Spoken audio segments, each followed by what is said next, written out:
Étant donné que la construction métallique est aussi incontournable pour un ingénieur, nous allons voir aujourd'hui comment peut-on faire l'étude des assemblages poutre sur robot structural analysis.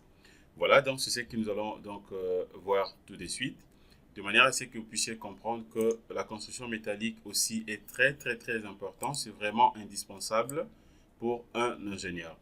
Voilà, donc c'est ce que nous allons faire aujourd'hui, l'assemblage de poutres sur robot structural analysis. Voilà, donc je peux d'abord entrer au niveau de notre portique, le portique que nous sommes en train d'exploiter aujourd'hui. Alors je peux fermer tout ça, ça j'enlève, je peux également fermer ça. Voilà, donc je suis à ce niveau ici. Bon, je peux d'abord entrer ici, je prends voilà, je peux soit appliquer comme je vais. Voilà, donc ça représente tout simplement notre poutre ici, puisque nous avons une barre ici inclinée. De l'autre côté, vous avez une autre barre aussi, bien sûr, inclinée. Voilà, donc ça représente tout simplement des poutres. Ça représente une poutre. De l'autre côté, vous avez aussi une poutre. Ça représente un poteau. De l'autre côté aussi, vous avez un autre poteau. Voilà, maintenant nous allons voir comment est-ce qu'on peut faire l'assemblage des poutres à ce niveau ici. Voilà, comment vous pouvez donc exploiter ou étudier cet assemblage de manière à ce que la structure métallique que vous êtes en train de calculer soit justement résistant, mais également que vous puissiez respecter les normes. Voilà, donc c'est ce que nous allons donc faire tout de suite. Alors, qu'à cela détienne, maintenant, qu'est-ce que je fais ici? Et je peux maintenant, soit, bon, je peux même supprimer, je peux soit cacher ça si je veux, ou que je cache seulement les chargements. Voilà, je peux enlever seulement les chargements ici. Voilà. Alors, à ce niveau, maintenant, qu'est-ce que je fais? Je peux soit venir ici, je sélectionne seulement cette partie. Voilà, je peux sélectionner même le deux barres, ainsi que le nez. Puisque je vais donc étudier premièrement cet assemblage, l'assemblage des poutres. Voilà, et puis maintenant, qu'est-ce que je fais? Je viens directement ici, je prends dimensionnement. Alors, je prends dimensionnement, assemblage acier, je clique. Voilà, une fois cliqué, je vais patienter. Alors, je peux soit venir directement ici. Je prends donc définition assemblage poutre, je clique. Voilà ce que je viens d'obtenir. Voilà. Alors, maintenant, qu'est-ce que je fais ici? Si vous voulez rentrer justement au niveau des schémas, je peux rentrer ici. Je clique premièrement au niveau des schémas. Voilà, une fois cliqué, observez très bien. Voilà ce que je viens d'obtenir ici. Alors, ce que nous sommes en train de faire ici, c'est quoi? C'est justement, ce sont donc des généralités, de manière à ce que vous puissiez maîtriser comment est-ce qu'on fait les assemblages. Et après, on pourra donc traiter vraiment des cas récents. Donc, je peux même modéliser donc une structure en P-Grade, là où nous allons appliquer donc toutes sortes de chargements et puis voir comment est-ce que nous allons donc étudier toutes ces sortes d'assemblages d'une manière un peu avancée. Voilà. Alors maintenant, qu'est-ce que je fais à ce niveau? Et je peux d'abord commencer au niveau de la géométrie. Je viens d'abord au niveau de la géométrie ici. Ici, vous avez des profilés, voilà, IP 300, IP 300. Alors, je vais d'abord changer premièrement le type de profilé. Je prends IP 200. Voilà, comme ce que j'ai utilisé de l'autre côté. Je prends IP 200. Alors, ici, maintenant, le type d'assemblage, ici, maintenant, c'est quoi? Vous avez des sortes de types d'assemblage. Je prends ça. Voilà, vous avez des types d'assemblage ici. Vous pouvez soit faire l'assemblage boulonné, tout comme l'assemblage soudé. Si je veux avoir l'assemblage soudé, c'est juste question de venir ici. Vous prenez donc l'assemblage soudé. Observez, vous allez voir ici que tout va changer. Une fois que j'applique, même ici également, vous aurez un autre aperçu. Voilà donc l'assemblage soudé. Donc, c'est-à-dire quoi? Les deux poutres, en fait, sera donc soudé justement au milieu. Voilà, donc il y aura une liaison de soudure ici. Mais si par contre vous voulez avoir l'assemblage boulonné, c'est juste question de prendre les boulons. Donc c'est-à-dire que vous aurez maintenant les boulons de part et d'autre. Voilà, alors par rapport à ce que nous allons donc voir aujourd'hui, je préfère beaucoup plus avoir le type d'assemblage boulonné, de manière à ce que la structure soit vraiment complètement bien résistant. Puisqu'avec les soudures, il faudrait que vous puissiez vraiment faire ça très bien, de manière à ce que la structure dont les poutres ne puissent pas céder. Donc, je prends le premier type d'assemblage boulonné. Voilà, et puis maintenant, qu'est-ce que je fais ici? Étant donné que j'ai déjà porté les choix. Alors, je viens maintenant de l'autre côté. Je descends d'abord pour essayer un peu de vérifier les coordonnées ici, voilà, tout est bien. Je viens de l'autre côté. Alors, ça reste quoi maintenant à faire? Mais vous allez voir déjà que si vous prenez soudé, type d'assemblage soudé, il y a d'autres éléments qui vont partir ici. Hein. Il y a d'autres éléments que vous n'aurez pas besoin d'utiliser. Mais si je prends soudure, voilà, donc je suis obligé de définir aussi le type des boulons et tout ce que nous allons peut-être visualiser ici. Voilà, donc je viens de l'autre côté, type, je prends toujours acier. Voilà, dans les dimensions, je laisse comme ça par défaut. Je pourrais modifier soit après. Voilà, donc c'est bien. Il n'y a rien à modifier. J'ai déjà inséré donc la section IP200. Déjà, c'est bien. Je prends maintenant platine. Au niveau de la platine, maintenant, je change quoi ici? Platine debout. Platine d'about ici. Qu'est-ce que je fais? Bon, son hauteur. Ici, la hauteur, je prends une hauteur de 400. Je prends 400 mm. La largeur, je prends de 150 mm. Je prends 150 mm comme largeur. L'épaisseur ici, je prends une épaisseur de 25. Voilà, une épaisseur de 25. Ici, je laisse l'espacement, je laisse 10 comme ça. Voilà, c'est bien. Alors, le matériau, toujours acier. C'est bien. Et puis maintenant, ça reste quoi? Je viens maintenant au niveau des jarrets. Je viens au niveau des jarrets. Je clique au niveau des jarrets. Voilà. Est-ce que ça dépend de la manière dont vous allez vous voulez étudier votre projet.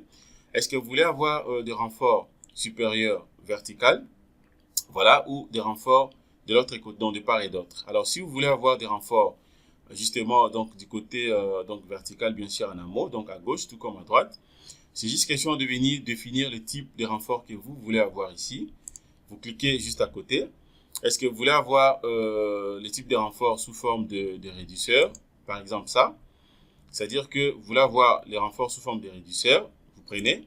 Si vous voulez avoir des renforts sous forme de réducteur, mais de cette façon, vous prenez également ça. Alors, je prends deuxième choix, je vais porter le deuxième choix. Alors, concernant maintenant les dimensions, la hauteur ici, je prends une hauteur de 150 mm. La largeur, je laisse comme ça, donc 300 divisé par D, je laisse 300, c'est bon.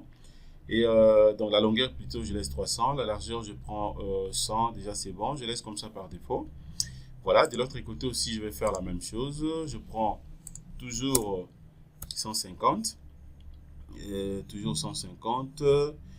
Voilà. Bon. De l'autre côté, je n'en ai pas besoin. Ici, je refuse. Étant donné que donc les poutres que je suis en train de rassembler ici, ce sont des poutres de portique. Les portiques qui a cette forme. Voilà, donc je refuse d'avoir, disons comment, les renforts dans cet endroit. Je laisse d'abord comme ça, je vais voir d'abord ce que le logiciel va me proposer.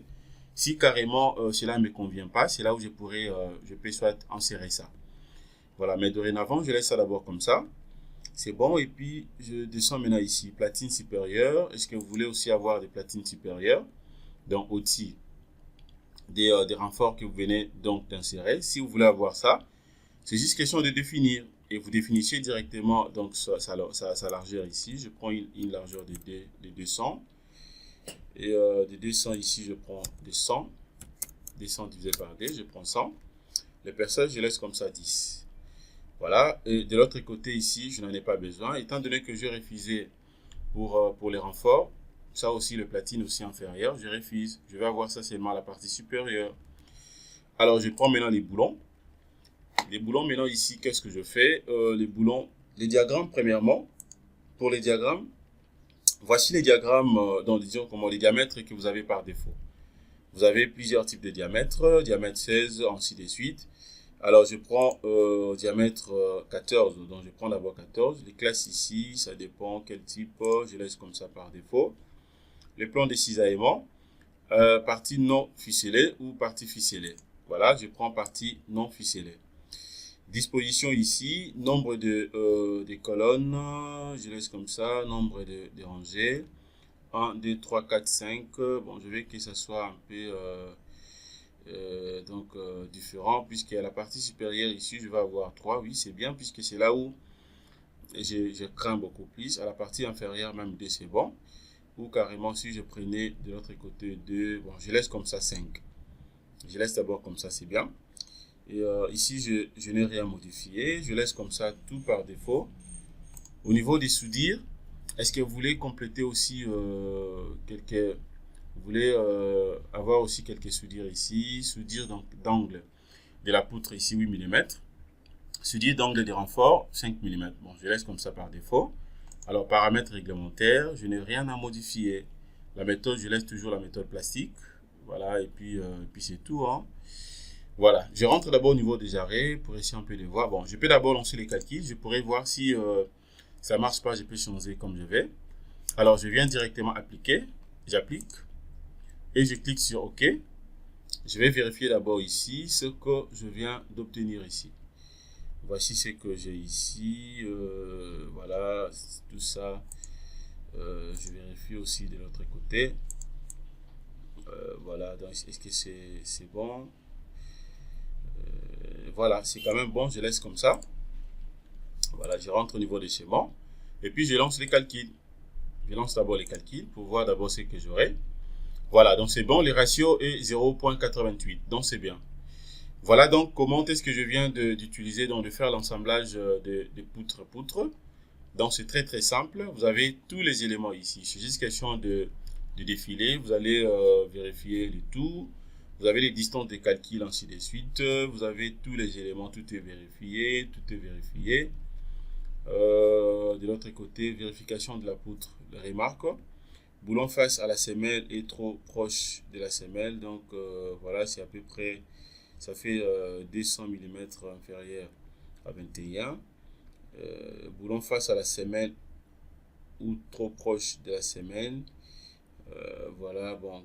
Alors là, je peux soit diminuer ça un tout petit peu. Donc, je viens d'abord ici. Je vais rentrer au niveau des boulons. Je rentre d'abord au niveau des boulons. Alors, si je prenais par exemple 4 ici et que j'appliquais, est-ce qu'il y aura des inconvénients ici? Je vais d'abord vérifier un truc. Alors, si je prenais 4, donc cela revient à dire quoi? De l'autre côté, j'aurai seulement 1. Bon, je vais d'abord essayer un peu de voir un truc. Alors, si je prenais ça, 4, ça sera un peu compliqué. Bon. Alors, si je prends... Est-ce qu'avec 4, ça peut marcher? J'essaye d'abord. Je vais d'abord lancer les calculs pour voir si ça va marcher ou bien il y aura un petit souci. Là, ça fait 98. Non, c'est pas bien. 98, donc les ratios est tout près de 1. Je rentre. Je prends 6. Je prends 6 pour que ça soit uniforme. Je veux que ça soit uniforme. Donc, ça dit 3, 3, 3. 3 et puis voilà, je prends ça d'abord comme ça. Je vais voir. 91. Est-ce que de l'autre côté, il y aura un petit souci ou comment? Je vérifie. Voilà, donc c'est bien. Donc cela revient à dire quoi? Avec 5, déjà, il n'y a pas de problème. Donc je prends toujours 5, j'applique, et puis je calcule. Puisque là, on avait trouvé les ratios un peu moins. Voilà, donc c'est bien. Donc voilà, donc c'est de cette façon que vous serez à mesure justement d'étudier ou de faire donc, donc directement de faire l'assemblage des poutres. Voilà, dans les ratios, tout est bien. Donc, merci de votre disponibilité. Passez une excellente journée. Au revoir.